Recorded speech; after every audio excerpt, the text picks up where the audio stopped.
Welcome to Examopedia Plus, where exam phobia ends. स्वागत करता हूं आपका हमारे एसएससी के क्रैश कोर्स में। रीजनिंग का क्रैश कोर्स है ये, और मेरा नाम है शुभम कर।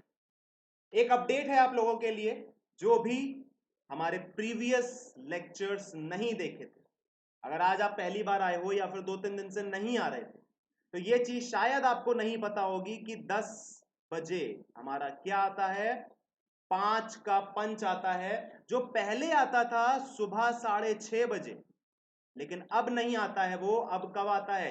रात को 10 बजे आता है 5 का पंच। इसमें होता क्या है? इसमें जीए से रिलेटेड चीजें बताई जाती हैं। जीए मतलब जनरल अवेयरनेस, जो आपके बैंकिंग एंड एसएससी दोनों में आती है। ठीक है, तो दुनिया भर की दिन में जो भी 5 अच्छी अपडेट्स होती हैं जो एग्जाम में आ सकती हैं, 5 या 5 से ज्यादा, उनको रखा जाता है इस पूरे सेशन में, और वो आता है आपके रात में 10 बजे। ठीक है, तो उसको देखना ना भूलें। और राखी स्पेशल होने वाला है, जीके के टॉप 30+ क्वेश्चंस आएंगे। कहां पे? राखी स्पेशल क्लास में। कब होगा ये होगा राखी वाले दिन, मतलब कि 3 अगस्त। और रीजनिंग का भी एमसीक्यू आने वाला है। कब कब आने वाला है? 3 अगस्त को ही आने वाला है। चलो भाई, अब हम शुरुआत करते हैं अपने कैलेंडर की। तो कैलेंडर का आज है कौन सा क्लास? आज है उसका तीसरा क्लास। ठीक है ना। अभी हम कॉन्सेप्ट्स पढ़ते चले जा रहे हैं, उसके ऊपर बेसिक बेसिक क्वेश्चंस करते चले जा रहे हैं। अभी हमारा फंडा क्या है? हम कॉन्सेप्ट्स को मतलब क्लियर कर लें, कोई डाउट है तो उसको क्लियर कर लें, उसके अच्छे अच्छे क्वेश्चंस लगा लें, और जल्दी से अपना सिलेबस कंप्लीट करने के बाद क्या कर लें? एमसीक्यू शुरू कर लें। हम इसके बहुत सारे क्वेश्चन करेंगे अभी, मिक्सचर, सारे टॉपिक्स का मिक्सचर करके एक एमसीक्यू लेके आएंगे। लेकिन उससे पहले टॉपिक तो कंप्लीट करना बहुत जरूरी है ना। तो अभी हम सिर्फ टॉपिक्स कंप्लीट कर रहे हैं और उसके क्वेश्चंस भी लगा रहे हैं साथ में। ठीक है, आज हम क्या पढ़ेंगे? तो आज हम पढ़ेंगे repetition of calendar. Repetition of calendar का क्या मतलब है?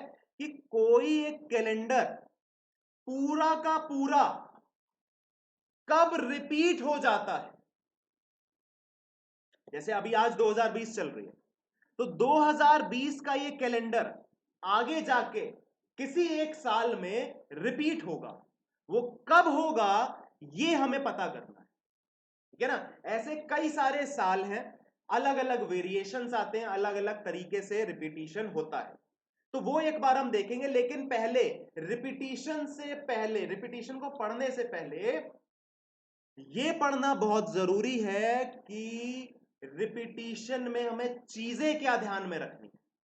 चीजें हमें ध्यान में ये रखनी है कि लीप ईयर का जो भी कैलेंडर होता है, लीप ईयर वाला, वो रिपीट होता है लीप ईयर में ही, और नॉर्मल ईयर का जो कैलेंडर होता है वो रिपीट होता है नॉर्मल ईयर में ही। अब बच्चे कह रहे होंगे सर ये हमको समझ नहीं आ रहा है, हमको हिंदी में चाहिए। तो लो भैया, इसी से हिंदी निकाल देते कि लीप ईयर में ही रिपीट होगा, और सामान्य वर्ष में ही दोहराया जाएगा। ठीक है ना। बात समझ आए? मतलब 2020 का कैलेंडर लीप ईयर में जाके रिपीट होगा, क्योंकि 2020 लीप ईयर है। 2019 कब रिपीट होगा? वो होगा एक नॉर्मल ईयर में, क्योंकि वो एक नॉर्मल ईयर है। ठीक है, अब एक बार पढ़ लेते हैं भैया कि रिपीटिशन होता किस तरह से, किस तरीके से वर्ष के कैलेंडर्स का, मतलब ईयर्स के कैलेंडर्स का रिपीटिशन किया जाता है। तो एक छोटी सी टेबल है, इसको याद कर लो, रट लो, जैसे करना है वैसे कर लो, लेकिन इसके बाहर कुछ नहीं, इसके बाहर कुछ नहीं है। ये टेबल किसके लिए है? ये है पूरे के पूरे ईयर के रिपीटिशन की, कि पूरा का पूरा जो कैलेंडर है, पूरा कैलेंडर कब रिपीट होता है। पूरा जनवरी से लेके 1 जनवरी से लेके 31 दिसंबर तक पूरा का पूरा कैलेंडर रिपीट कब होता है। तो बात समझो, अब थोड़ा ध्यान से समझना। यहां लिखा है लीप ईयर, फिर leap year +1, leap year +2, leap year +3। इसका क्या मतलब है? इसका मतलब क्या है? तो इसका मतलब समझो। लीप ईयर माने, लीप ईयर मतलब हो गया तुम्हारा 2004। हो गया नहीं हो गया? लीप ईयर 2004 हो गया। लीप ईयर +1 क्या हो गया? लीप ईयर +1 हो गया 2005। मतलब क्या है कि 2005 क्या है, लीप ईयर +1 है। कैसे? क्योंकि 2004 लीप ईयर था और उसमें एक साल हमने जोड़ा तो 2005 बन गया। लीप ईयर +2 क्या है, 2006। लीप ईयर +3 क्या है, 2007। ऐसे होता है। फिर लीप ईयर +4 क्या हो जाएगा, 2008। तो ये फिर से क्या बन जाएगा, ये लीप ईयर ही तो बन जाएगा। तो ये साइकिल रिपीट हो जाएगी, ठीक है ना, ये साइकिल रिपीट हो जाएगी। इसके बाद फिर से यहीं पे आ जाएंगे, फिर यहां पे, फिर यहां पे, फिर यहां पे, तो ये रिपीट होती रहेगी। अब कुछ चीजें हैं वो समझ लो। अब कुछ चीजें, अभी इसको ध्यान मत देना, अभी इस चीज को ध्यान मत देना, लीप ईयर वाले को ध्यान मत देना। अभी नॉर्मल ईयर को देखते हैं। ये सारे नॉर्मल ईयर है, leap year +1, leap year +2, leap year +3, ये तीनों के तीनों क्या है, सामान्य वर्ष, नॉर्मल ईयर। ठीक, अगर कोई भी ईयर लीप ईयर +1 है, मतलब जैसे कि 2005, या फिर कह लो 2013, या फिर कह लो 2017, ये सारे क्या हैं, या फिर 2009, ये सब क्या है, ये सब लीप ईयर +1 है। तो इनके कैलेंडर कब रिपीट होंगे, हर 6 साल बाद रिपीट होंगे। मतलब 2005 का कैलेंडर कब रिपीट होगा, तो +6 कर दो, 2011 में हो जाएगा, 2011 में रिपीट हो जाएगा। क्लियर है बात, समझ में आ गया, कोई दिक्कत, कोई समस्या, कोई परेशानी? एक बात याद रखना कि लीप ईयर का कैलेंडर लीप ईयर में ही रिपीट होता है और नॉर्मल ईयर का कैलेंडर नॉर्मल ईयर में रिपीट होता है। हमने यहां पढ़ा था ना अभी, कहां पे, यहां पे, कि लीप ईयर में, नॉर्मल ईयर नॉर्मल ईयर। ये बात अगर भूल गए तो दिक्कत हो, इसलिए इस बात को भूलना नहीं। चलो भाई, अब बात करते हैं लीप ईयर +2, मतलब कि 2006, या फिर कह लो कि 2010, या फिर 2014, या फिर 2018, ऐसे जो होते हैं वो 11 साल में रिपीट होंगे। ठीक है, मतलब 2006 का कैलेंडर कब रिपीट होगा, तो वो होगा 2017 में, 2017 में वो रिपीट हो जाएगा। क्लियर है बात?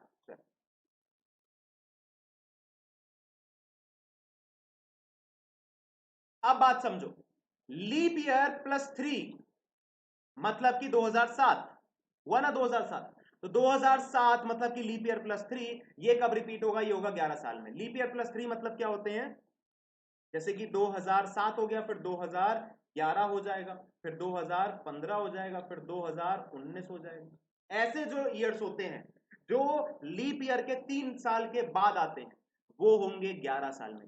तो ये टेबल आपने याद कर लेंगे। अभी इतनी तो हो गई पोजीशन, ये तो याद कर लिए सब। ठीक, अब इसको समझो, यहां पे 2 साल दिए हैं, एक दिया है 28 साल, एक दिया है 40 साल। ये 40 साल का भाई, 28 साल का भाई, बात समझना। जो 28 साल है वो कॉमन है, कोई भी लीप ईयर का कैलेंडर 28 साल में ही रिपीट होता है।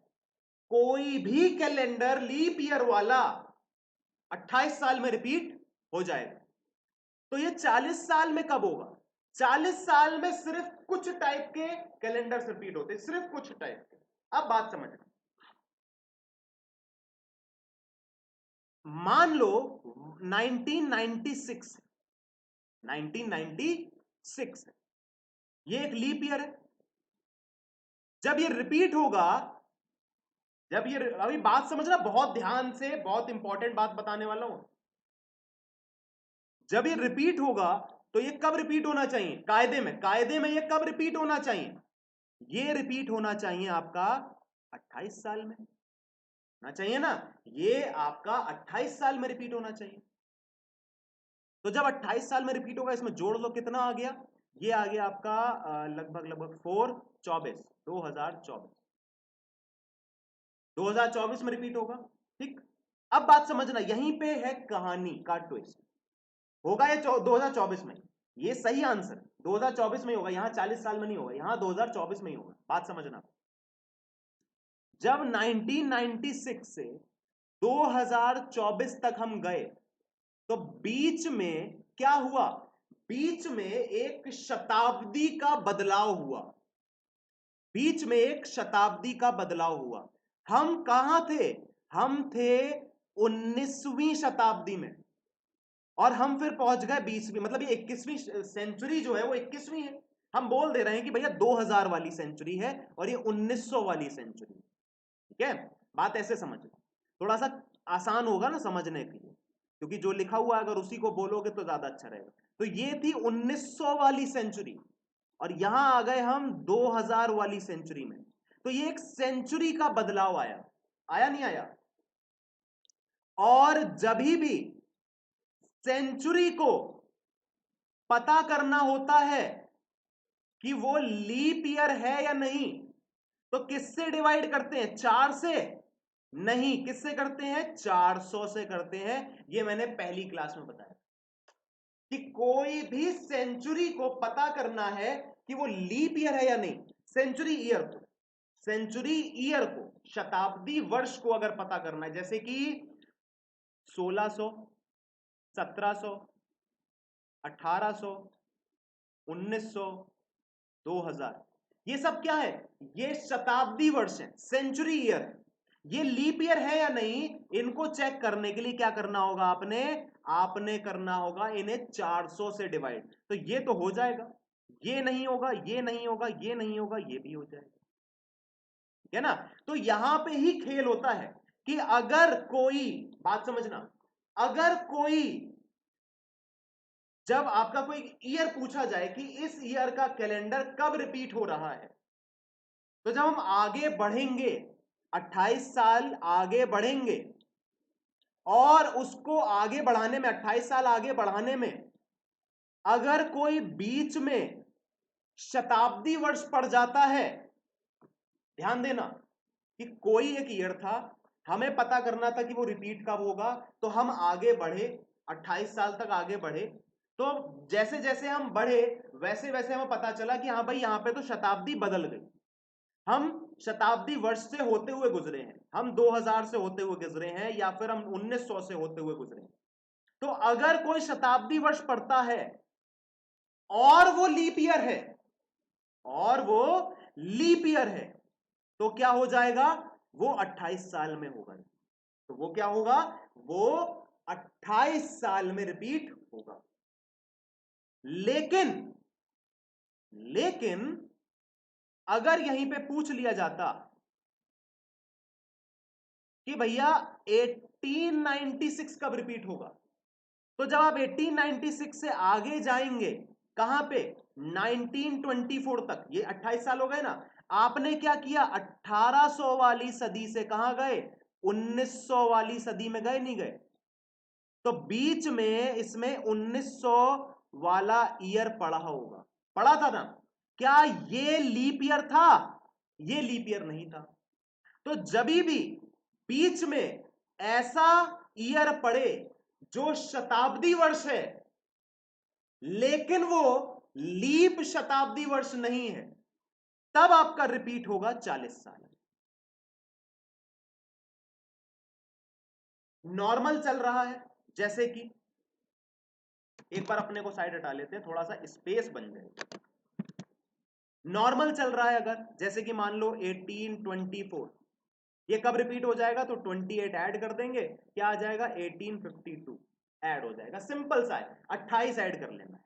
हमें फिर नहीं देखना है कि ये मतलब ये तो देखना है कि ये आपका लीप ईयर था, लेकिन ये नहीं देखना है कि भैया इसमें शताब्दी बदल रही नहीं बदल रही, क्योंकि बदल ही नहीं रही है, आप 18 से 18 में ही हो, ठीक है? लेकिन अगर 1990, 90 तो नहीं होगा, 88 इसको पूछ लिया जाए, तो यहां पे देखना पड़ेगा कि 28 में है कि 40 में। तो यहां पे आपने देखा कि ये कहां से गुजर रहा था? ये 2000 से होता हुआ गुजर रहा था, इसीलिए ये 28 साल में हो गया, ठीक है? लेकिन अगर पूछ ले कि भैया मान लो 1788, तो ये कब रिपीट होगा? तो ये 40 साल में रिपीट होगा। क्यों? क्योंकि जब ये गुजरेगा तो ये 1800 वाली शताब्दी से गुजरेगा, और 1800 एक लीप ईयर नहीं है। क्यों? क्योंकि ये 400 से पूरा का पूरा डिविजिबल नहीं है। अगर ये बातें समझ में नहीं आई तो कोई दिक्कत नहीं है, आगे समझ में आ जाएगा। अभी हम जब क्वेश्चंस करेंगे तब समझ में आ जाएगा, परेशान मत हो। ठीक, एक छोटा सा क्वेश्चन देखते हैं कि 1947 कब रिपीट होगा। तो 1947 क्या है? 1947, इसको इस तरह से लिख लो, 1947 से पहले आएगा 1946, 1945 और 1944। ये है आपका कौन सा? Leap year. तो ये लीप ईयर +1, ये लीप ईयर +2, ये लीप ईयर +3। +3 में क्या था? 1947,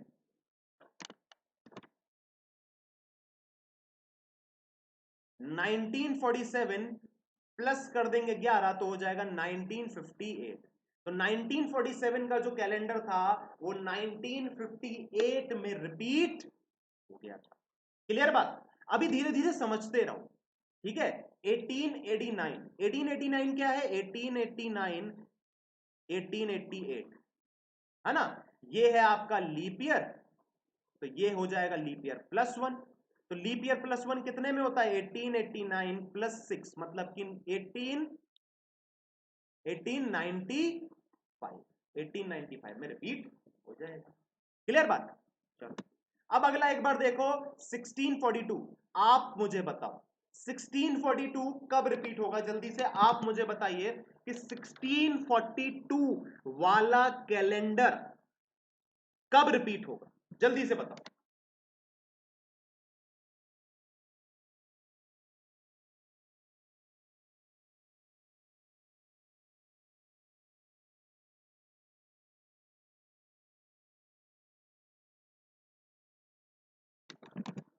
भाई 1642 क्या है? 1640, 1641, फिर 1642, ये है आपका लीप। तो ये हो जाएगा +1, ये हो जाएगा +2। तो +2 कितने में होता है? 1642 +11 कितना हो जाएगा? 1653। इतने में रिपीट हो जाएगा। क्लियर बात? कोई दिक्कत? बहुत सिंपल सा होता है रिपीटिशन, बस आपने टेबल याद कर लेनी है। अब आ गया लीप ईयर। तो 2008 कब रिपीट होगा भैया? सीधा सीधा 28 जोड़ दीजिए तो क्या हो जाएगा? 2036 में रिपीट हो जाएगा 2008 वाला कैलेंडर। अगर 2008 वाला कैलेंडर है अभी तो संभाल के रखो, 2036 में काम आए। ठीक है, बात समझ में आ रही है ना? ये सिंपल सी चीजें हैं, ज्यादा टफ नहीं है। इसको हवा बनाने की जरूरत नहीं है कि अरे हमको समझ नहीं आ रहा ये क्या चल रहा है, पता नहीं क्या। कुछ है नहीं इसमें। बस एक चीज याद रखो, वो अगले मैं क्वेश्चन में बता दूंगा, इस वाले क्वेश्चन में बता दूंगा। ये आपका क्वेश्चन एग्जाम में आया हुआ है, बहुत इंपॉर्टेंट क्वेश्चन है ये, बहुत इंपॉर्टेंट, कि भैया 1888 का कैलेंडर कब रिपीट होगा और 1988 का। दोनों ही आपके क्या है? लीप ईयर हैं, लेकिन दोनों अलग अलग ईयर्स में रिपीट होंगे, मतलब अलग अलग पैटर्न में। देखो भाई 1888 और 1988, जब हम इसमें आगे बढ़ेंगे +28 करेंगे तो हम 2000 से होते हुए गुजरेंगे। और जब इसमें हम 28 ऐड करेंगे तो हम कहां से गुजरेंगे? 1900 से होते हुए गुजरेंगे। ये तो आपका क्या है? लीप ईयर है, लेकिन ये लीप ईयर नहीं है। जब ये लीप ईयर नहीं है तो ये आपका रिपीट होगा कब? +40 में, मतलब क्या हो जाएगा? 8 और यहां पे आ जाएगा 2 और 9 और ये इतने में रिपीट होगा। लेकिन ये आपका रिपीट हो जाएगा 28 साल में, मतलब क्या? 6 और यहां पे आ जाएगा 1 और 2016, है ना? ये 2016 में रिपीट हो गया और ये हो गया 1928 में रिपीट। ये हुआ है 40 साल में रिपीट और ये हुआ है 28 साल में रिपीट। बात समझने वाली बस इतनी सी है कि अगर बीच में अगर कोई शताब्दी वर्ष पड़ रहा है और वो लीप ईयर है, तब तो आपका 2000 सॉरी तब तो आपका 28 साल में रिपीट हो जाएगा। लेकिन अगर बीच में कोई शताब्दी वर्ष पड़ रहा है और वो लीप शताब्दी वर्ष नहीं है, तब आपका 40 साल में रिपीट होगा, 28 साल में रिपीट नहीं। सिंपल सी बात है, कोई इसमें रॉकेट साइंस नहीं है, कोई इसमें दिक्कत वाली बात नहीं। क्लियर बात, समझ में आ गया? अब एक बार इस टाइप का क्वेश्चन भी देख लेते हैं। इस टाइप का क्वेश्चन आपके एग्जाम में देखा गया है, तो भैया ये वाले टाइप का क्वेश्चन भी देख लो एक बार। अगर इस टाइप का आ जाए तो कैसे करना है। अगर आपके सामने क्वेश्चन दिया है if day before yesterday was Monday, मतलब यदि कल से पहले दिन सोमवार था, मतलब कल से पहले आज, आज से पहले वाला दिन कल, और कल से पहले वाला दिन परसों। तो अगर परसों मंडे था तो आज क्या होगा? आज क्या होगा? वेडनेसडे होगा, नहीं होगा? वेंसडे होगा। और बोला है what will be the day after tomorrow, आज कल, कल के बाद क्या दिन होगा, मतलब परसों क्या दिन होगा। परसों मंडे था तो परसों क्या होगा, ये बोला है। मतलब परसों नहीं, आज कल परसों, हाँ तो कल परसों, आने वाला परसों, ये बीत गया परसों, ठीक है। तो भैया कल क्या होगा? थर्सडे हो जाएगा, थर्सडे। और परसों क्या हो जाएगा? परसों, परसों क्या हो जाएगा? फ्राइडे हो जाएगा, ठीक है ना। तो इस क्वेश्चन का जो सही जवाब था वो था फ्राइडे, ठीक है ना। कि भैया कल और परसों, जो बीत गया परसों वो था मंडे, तो जो आने वाला है परसों वो क्या है? वो है फ्राइडे, ठीक। चलो अब इस टाइप का क्वेश्चन एक और देख लेते हैं। ये वाला आप मुझे आंसर बताइए, इसका आंसर आप लोग मुझे बताइए जल्दी से।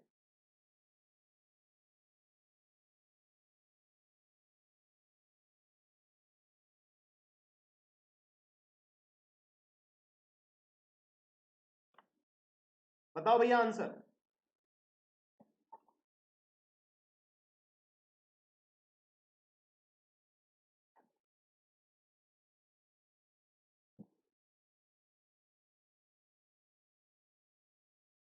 देखो भाई, बोल रहे हैं यस्टरडे वॉज संडे, मतलब कल, सॉरी सैटरडे, कल शनिवार था, कल शनिवार था।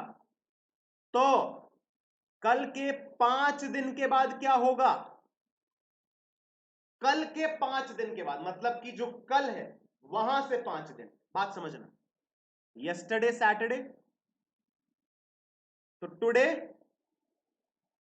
संडे, टुडे क्या है? संडे है। एंड टुमारो क्या है? मंडे है। अब इसमें क्या करने हैं? +5 कर देने।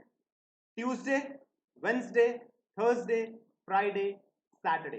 तो आपका जो आंसर हो जाएगा वो हो जाएगा शनिवार। शनिवार राती हमको नींद आती, ठीक। तो भाई इसका आंसर हो जाएगा सैटरडे। कि भैया अगर कल जो बीत गया कल है वो सैटरडे था, तो कल के 5 दिन के बाद क्या दिन आएगा? तो भैया सैटरडे फिर से आ जाएगा। क्लियर बात। चलो एक क्वेश्चन देख लेते हैं इस टाइप का भी, ठीक है ना। ये क्विक रिवीजन के लिए है कि भैया इस टाइप का क्वेश्चन एग्जाम में बहुत देखा गया है। तो ये क्वेश्चन पे इस दिन कौन सा, सॉरी इस डेट पे कौन सा दिन था, कौन सा दिन था, मंडे था, ट्यूसडे था, वेडनेसडे था, वो मुझे बताइए जल्दी से। 15 अगस्त 1975 को कौन सा दिन था? क्विक फास्ट, जल्दी बताओ।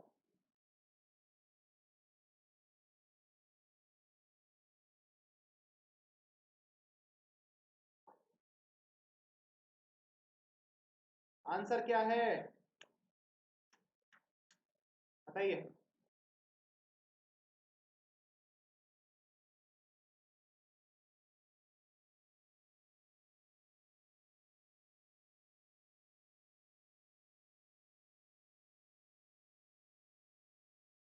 ठीक, चलो भाई, what was the day of a week on 15 August 1975? तो मैंने आपको बताया था कि 1975 दिया है तो 1974 निकाल लो पहले। 1974 कैसे निकालेंगे? 1600 प्लस क्या कर देंगे 300, प्लस क्या कर देंगे 74 करेंगे, 74। ठीक है, तो 1600 में 0, 300 में 1 और 74 में कितना करेंगे, तो 4 से डिवाइड किया कितनी बार किया, 1 बार 34, मतलब कि 8 बार 18 हो जाएगा ना। तो 74 में प्लस 18 कर देंगे, कितना हो जाएगा, यहाँ पे 2, यहाँ पे 9, बाई 7 करेंगे तो यह 1 बचेगा, मतलब कि 1, 13 सत्ते 91 होता है 91। तो भैया 1 बच गया यहाँ पे, मतलब कि 1974 तक कितने एक्स्ट्रा डेज आ गए, 2 एक्स्ट्रा डेज आ गए, 2। ठीक, चलो भाई, अब क्या करेंगे, अब हम निकालेंगे 15 अगस्त तक कितने एक्स्ट्रा डेज होते हैं।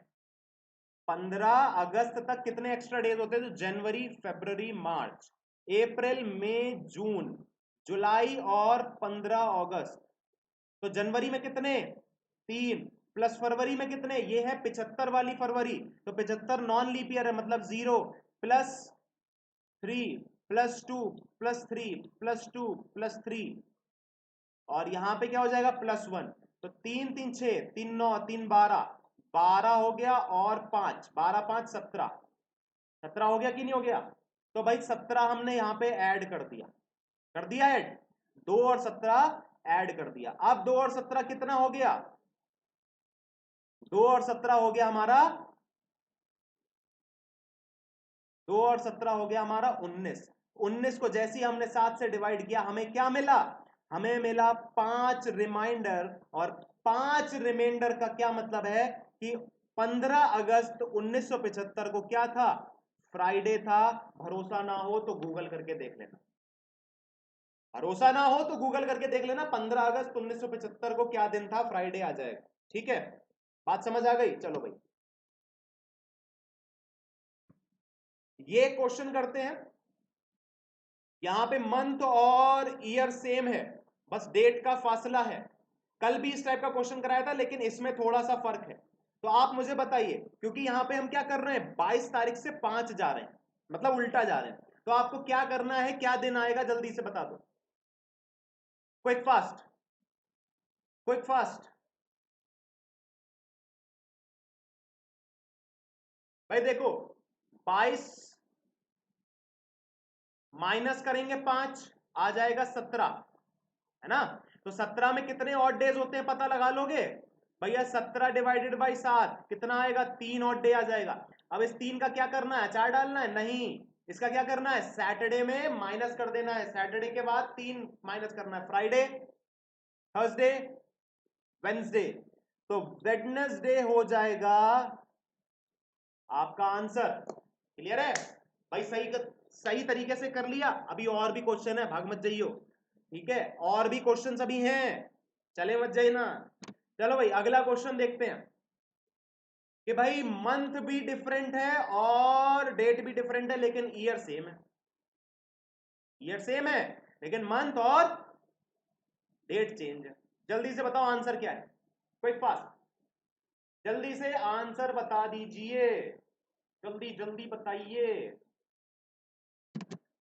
Quick quick quick.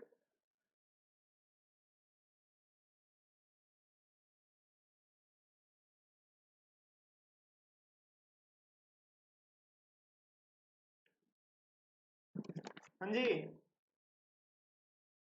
भाई, देखो 15 जनवरी हो गया। अब जनवरी में कितने दिन बचे हैं, जनवरी में बचे हैं 16 दिन, 16 मतलब कि 2, जनवरी में कितने दिन बचे हैं 16, तो 16 मतलब 2, 16 का मतलब क्या हुआ, 16 डिवाइडेड बाई 7 कितना बचेगा, 2 ही ना बचेगा रिमाइंडर। तो 16 में कितने ऑड डेज, तो 2। ठीक है भाई, फरवरी कौन सी है, 2020 की, मतलब कि 29 दिन, मतलब कि एक ऑड डे। मार्च 3, अप्रैल 2, मई 3, जून 2, जुलाई 3, और अगस्त, अगस्त जल्दी बताओ 4। क्यों, क्योंकि भैया 25 अगस्त था, 7 से डिवाइड किया 21 तक चला गया, बचेगा 4, है ना। अब भैया जल्दी से काउंट कर लो, 3 3 6, 2 8, 11 13, 13 के बाद 16, 16 4 20, सही है ना। एक बार फिर से काउंटिंग कर लो, काउंटिंग में अगर गड़बड़ हुई तो आंसर गलत होगा। 3 3 6 2 8, 8 और 3 11, 11 2 13, 13 3 16, 16 4 20। सही। अब 20 का क्या करूं? 20 डिवाइडेड बाई 7, बचेगा मेरे पास 6। अब इस 6 का क्या करना है? मैं आगे बढ़ रहा हूं तो मुझे आगे बढ़ना चाहिए। सैटरडे के बाद Sunday, Monday, Tuesday, Wednesday, Thursday, Friday, तो फ्राइडे इसका आंसर आ जाएगा। ठीक है, आपका जो सही आंसर था वो था कि 25 अगस्त 2020 को फ्राइडे पड़ेगा। कब? जब 15 जनवरी को 2020, 15 जनवरी 2020 को सैटरडे होगा। अगर 15 जनवरी 2020 को सैटरडे है तभी 25 अगस्त 2020 को फ्राइडे है, वरना कुछ और है। अगर हम बोलते 15 जनवरी 2020 को वेडनेसडे है तो उसमें 6 ऐड करेंगे तो आंसर अलग आ जाएगा, आएगा ना अलग। तो ये इफ पे डिपेंडेंट है, यदि यदि यदि यदि ऐसा है तो ऐसा है ना। तो भैया फ्राइडे इसका आंसर आ गया। क्लियर? अब एक बार देख लेते हैं कि अगर ईयर चेंज हो रहा है लेकिन मंथ और डेट, सॉरी मंथ सेम है लेकिन ईयर चेंज हो रहा है और डेट भी चेंज हो रही है, तब क्या करते हैं? जल्दी से देखो, बताओ, जल्दी से आंसर बता दीजिए इसका। क्या आंसर आएगा आप लोग बताइए, क्विक।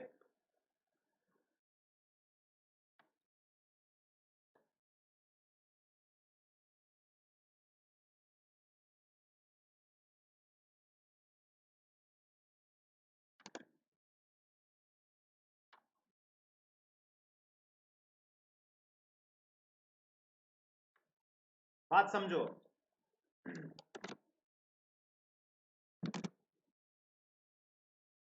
अगर मार्च 15 2002 को मंडे है तो 26 मार्च 2020 को क्या है? आपने क्या करना है, इसका तरीका समझो।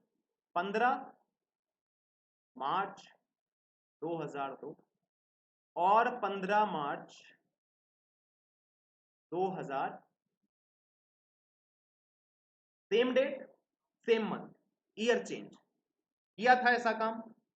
ऐसा काम किया था या नहीं? किया था ना। आपने क्या करना है, सिर्फ मंथ का डिफरेंस निकाल लेना है। कितना डिफरेंस आया? आया 80, सॉरी ईयर्स का डिफरेंस निकाल लेना है। तो आया 18 ईयर्स। 18 डिवाइडेड बाई 4 कितनी बार गया? 4 बार गया। ये था स्टेप 1।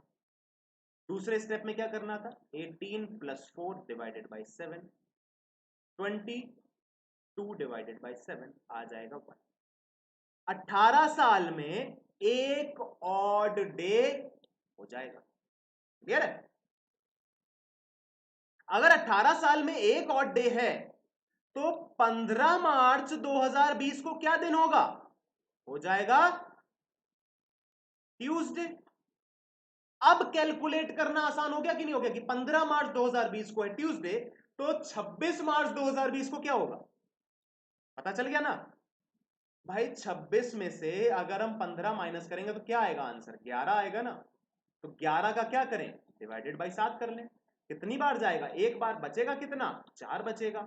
अब इस 4 को क्या करना है? इसमें ऐड कर लेना है। ट्यूसडे के बाद वेंसडे, थर्सडे, फ्राइडे, सैटरडे, मतलब 26 मार्च को सैटरडे हो जाएगा। हमने क्या किया, स्टेप बाय स्टेप समझना। हमने एक डेट को कॉमन माना। क्या? 15 मार्च जो हमें स्टार्टिंग में दी है, इस डेट को हमने कॉमन माना कि 15 मार्च को उठा लो, कहानी शुरू कर दो। 15 मार्च 2002 से 15 मार्च 2020 तक हम गए। हमने देखा कि भाई 15 मार्च 2020 को क्या दिन पड़ रहा है। हमें एक और डे मिला, हमने उसको चेंज कर लिया। मंडे से हम आ गए ट्यूसडे।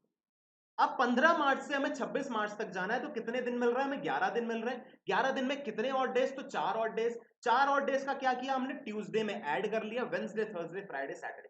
तो हमारा 26 मार्च 2020 को क्या आ गया? सैटरडे। ठीक। अब एक थोड़ा सा इससे लेंदी क्वेश्चन देख लेते हैं, थोड़ा सा लेंदी। क्या लेंदी? कि अभी तो हमने मंथ सेम रखा था ना, अब हमने मंथ भी चेंज कर दिया, ईयर भी चेंज कर दिया और डेट भी चेंज कर दिया। हमने सब कुछ चेंज कर दिया। ठीक है, अब इसको करके देखो, आप करो फिर हम करेंगे। करो एक बार, जल्दी से करके बता दीजिए कि इसमें आंसर क्या है। पैटर्न वही है, तरीका वही है।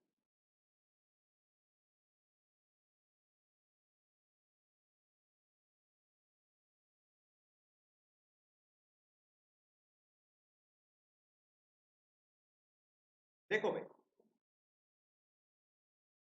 6 अगस्त 1945 और 6 अगस्त 1955,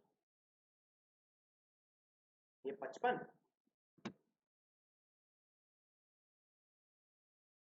ये 55 और ये, ठीक। कितने ईयर्स का फासला है? 10 ईयर्स का फासला है। तो 10 का क्या करेंगे, 10 डिवाइडेड बाई 4, कितना रिमाइंडर, सॉरी कितनी बार चाहे जाएगा, वो कितनी बार कटेगा, 4 टू जा 8, तो 2 बार कटेगा। अब क्या करना है हमें, 10 प्लस 2 बाई 7, 12 बाई 7, क्या आंसर आ जाएगा, आ जाएगा। वेडनेसडे में 5 ऐड कर देना है, वेडनेसडे के बाद Thursday, Friday, Saturday, Sunday and Monday. मतलब 6 अगस्त 1955 को क्या था, मंडे था। ठीक है, अब क्या करना है, अब हमें 6 अगस्त से 25 दिसंबर तक जाना है। कैसे जाएंगे वो सब। अब अगस्त में कितने दिन बचे हैं, 31 माइनस 6 करोगे कितना दिन बचेगा, 25 दिन बचेगा कि नहीं बचेगा, 25 बचेगा। इस 25 को जब हम 7 से डिवाइड करेंगे, ये अभी हम अगस्त का निकाल रहे हैं, 25 को जब हम 7 से डिवाइड करेंगे तो कितना बचेगा, 4 बचेगा। ठीक, तो अगस्त में कितने और डे आए, 4। अगस्त के बाद क्या आता है, सितंबर, फिर अक्टूबर, फिर नवंबर और फिर दिसंबर 25। ठीक, तो सितंबर में कितने और डेज होते हैं, 2 और डेज होते हैं। इधर 3 होते हैं, इधर 2 होते हैं, और इधर भी कितने हो जाएंगे, 4 हो जाएंगे। 21 दिसंबर तक 0, फिर क्या आएगा, 22, 23, 24, 25, 4 दिन आ जाएंगे, 4 और डेज आ जाएंगे, 25। ठीक, तो भैया ये हो गया 6 और ये हो गया 10, 10 5 15, 15 हो गया। तो 15 डिवाइडेड बाई 7 किया, आया आपका आंसर 1। तो 1 क्या करेंगे, इस मंडे में ऐड करेंगे, तो फाइनल आंसर आ जाएगा ट्यूसडे। कब, ट्यूसडे होगा इस 25 दिसंबर 1955 को ट्यूसडे होगा, अगर 6 अगस्त 1945 को वेडनेसडे है तो। तरीका समझ में आ गया कि भैया 6 अगस्त 1945 से हमने 6 अगस्त 1955 तक गए, 10 साल का फासला था तो हमने 10 साल पूरे कर लिए अपने। फिर हमने जितने मंथ और जितने डेट्स बचे थे उनको कवर कर लिया, सभी के ऑड डेज निकाल के ऐड करके अपना फाइनल आंसर तक पहुंच गए। क्लियर है, चलिए ये है आपके सामने एक डेट। इस डेट पे मुझे 2 चीजें बताइए, एक तो ये कि कौन सा दिन है, एक तो ये बता दो कि कौन सा दिन है, और दूसरा ये बता दो कि इस दिन कौन भाई साहब पैदा हुए थे। इस दिन कौन से महापुरुष पैदा हुए थे, 2 नवंबर 1965। ठीक, जल्दी से बता दीजिए कि भैया इसका आंसर क्या है और इस दिन कौन पैदा हुआ था, बॉर्न किसका हुआ था इस दिन, ये बता दीजिए जल्दी, क्विक।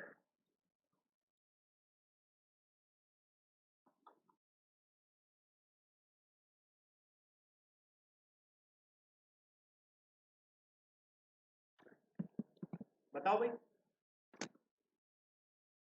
देखो भैया, अगर हमें 1965 तक जाना है तो 1964 तक जाएंगे, हम जाएंगे ना। तो 1964 के लिए हम जाएंगे पहले 1600, फिर जाएंगे 300, फिर जाएंगे 64, जाएंगे ना। 1600 में हो जाएंगे 0, 300 में हो जाएंगे 1, और 64 में कितने हो जाएंगे, तो 64 पूरा का पूरा 16 से सॉरी 4 से डिविजिबल है, कितनी बार है, 16 बार है। तो 64 प्लस 16 कितना हो जाएगा, ये हो जाएगा आपका लगभग लगभग 80 हो जाएगा। ठीक है, 80 हो गया। तो 80 का क्या करना है, 7 से डिवाइड करना है। कितनी बार जाएगा ये जाएगा मतलब 3 बार बचेगा। 77 चला जाएगा ना, 11 इंटू 7 77, 3 बच जाएगा। मतलब 64 में 3 रिमाइंडर आया, 3 ऑड डेज आए। मतलब 1964 में कितने ऑड डेज आए, 4 ऑड डेज आए। क्लियर, इस तरीके से 4 ऑड डेज। अब क्या करना था, अब हमें करना था कि भाई हम 1 जनवरी 1965 से 2 नवंबर 1965 तक पता लगा लें कि क्या हो रहा है। तो जनवरी फरवरी मार्च अप्रैल मई जून जुलाई अगस्त सितंबर अक्टूबर नवंबर। ठीक, तो जनवरी में हो जाएंगे 3 और फरवरी में कितने होंगे 0, मार्च में कितने 3, अप्रैल में 2, यहां पे 3, यहां पे 2, यहां पे 3, यहां पे 3, यहां पे 2, यहां पे 3। और 2 नवंबर में कितने ऑड डेज आएंगे, तो 2 ही ना आएंगे, तो 2 आ गए। कितना हुआ, 3 3 6, 2 8, 3 11, 2 13, 16 19 21, 21 के बाद 24 और 25 26, तो 26 आ गए। यहां आ गए 26। कोई दिक्कत, एक बार फिर से काउंटिंग कर लो। 3 3 6 2 8, 8 3 11, 11 2 13, 13 3 16, 16 3 19, 19 2 21, 21 3 24, 24 2 26। तो 26 हमने किस में ऐड किया, हमने 26 ऐड किया 4 में, कर लिया। अब 26 जैसे ही ऐड किया 4 में तो आया 30, डिवाइडेड बाई 7 आ जाएगा 2, आ गया 2। जैसे ही हमें 2 मिला, हमें क्या पता चला कि 2 का मतलब होता है मंगल, मतलब कि ट्यूसडे होता है, ट्यूसडे। तो ट्यूसडे होता है कब, 2 नवंबर 1965 को। और मैंने एक चीज और पूछी थी कि इस दिन कौन पैदा हुए थे, तो इस दिन पैदा हुए थे हमारे शाहरुख खान भाई साहब। ठीक है ना, ये भी ट्यूसडे को ही पैदा हुए हैं। हमारे धोनी भाई साहब भी ट्यूसडे को पैदा हुए थे और ये भी ट्यूसडे को पैदा हुए। क्लियर बात, चलो अब देखते हैं एक लास्ट क्वेश्चन आज का। ये भी एक बहुत अच्छी डेट है, कहीं ना कहीं हमेशा हमें याद रहेगी, क्योंकि इस डेट पे एक ऐसा इंसान जन्म लिया था जो हमारे दिल में एक बहुत ही अच्छी जगह छोड़ के गए। समझ गए होगे, अब तो समझ, मतलब अगर नहीं भी पता होगा ना तब भी अंदाजा लगा लिया होगा कि कौन है। ठीक है, तो फटाफट से बता दो भैया वो कौन से दिन पे पैदा हुए थे और उनका नाम क्या है, जल्दी से बता दो कि ये इंसान कौन है जो इस दिन पे पैदा हुए हैं और वो दिन क्या था।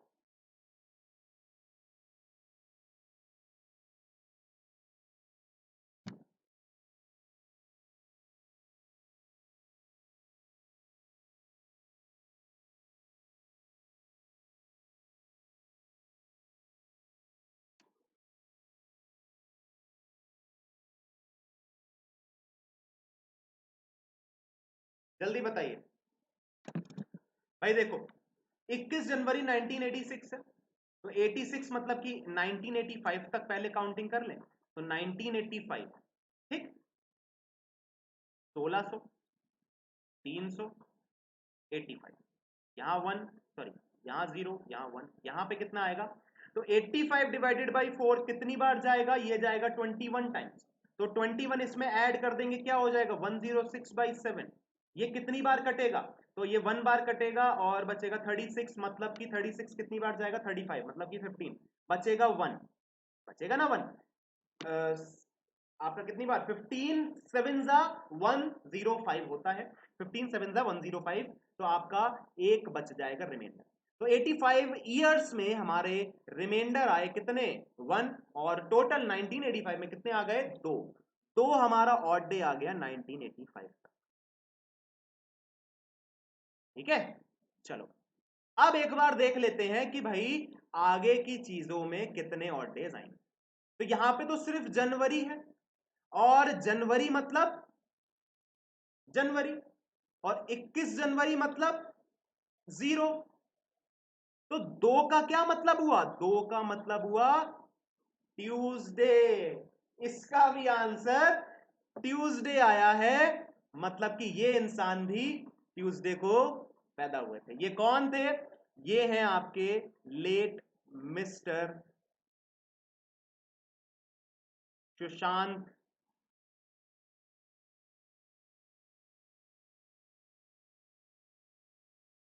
सिंह राजपूत। 21 जनवरी 1986 को इनका जन्म हुआ था और उस दिन क्या था, उस दिन था ट्यूसडे। क्लियर है? तो भाई आज हमने बहुत सारी चीजें करी, बहुत कुछ सीखने को मिला होगा। आज के लिए रखेंगे इतना ही, मिलेंगे कल कुछ नए तड़कते भड़कते मसालेदार सेशन के साथ। ठीक है, चलिए भाई आज के लिए इतना ही। और अभी तक अगर पुराने सेशंस नहीं देखें तो भैया रिपीट कर लो उनको, उन्हें देख लो जाके प्लेलिस्ट में। एसएससी के क्रैश कोर्स में सारे एसएससी के टॉपिक्स हैं, बैंक के क्रैश कोर्स में सारे बैंक के टॉपिक्स हैं, बाकी अलग से भी मैंने कुछ प्लेलिस्ट बना रखी है, तो प्लेलिस्ट में जाके चीजों को देख लिया करो। ठीक है, चलो भाई आज के लिए इतना ही रखते हैं, मिलेंगे कल, तब तक के लिए stay healthy, stay safe. Thank you very much.